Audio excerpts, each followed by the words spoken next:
How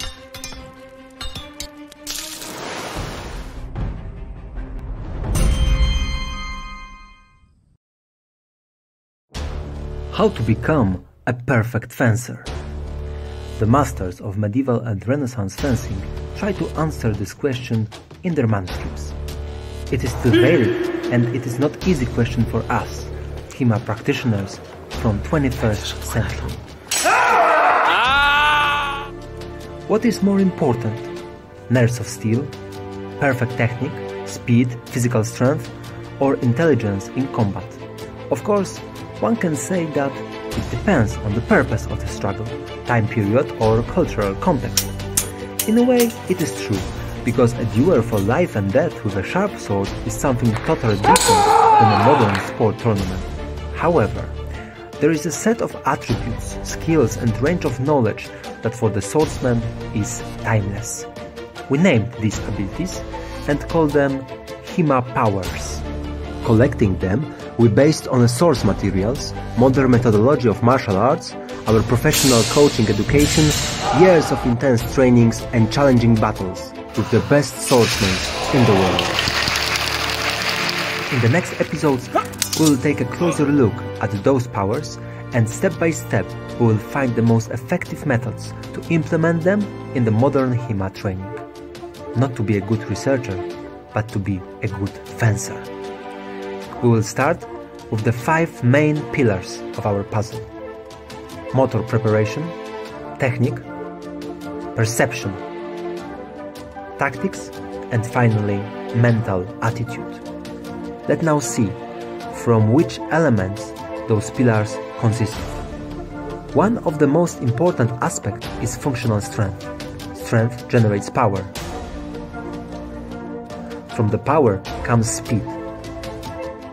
You will also need strength and speed endurance in case of real intense fights. On the other hand, fencer needs coordination, agility, flexibility, and dexterity. What we mainly learn from manuscripts are techniques.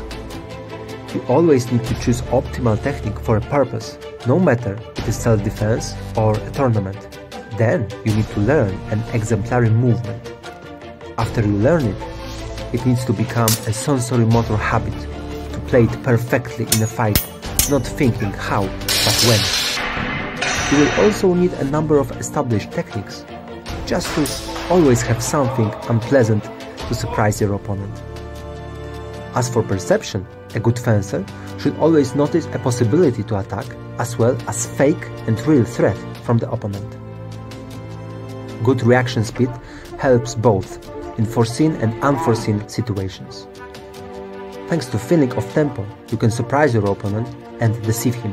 Thrust! And of course, sense of distance, not to be surprised by him, and reach him with your own attack. As for the tactics, understanding when to attack, counterattack or parry post is crucial. Without that, even a good recognition of the opponent won't give you a success. To perform your action, you need an ability to create tactical advantage by taking initiative or making invitation. And of course, you need to choose right action for your opponent and situation. And finally, the most important powers of HEMA fencer, a mental attitude. You won't be able to train hard without motivation for achieving a goal. Preservation both in training and fighting is another virtue.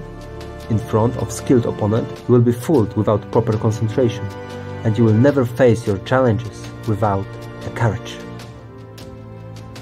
This was an intro for the HEMA powers, and we hope you liked it.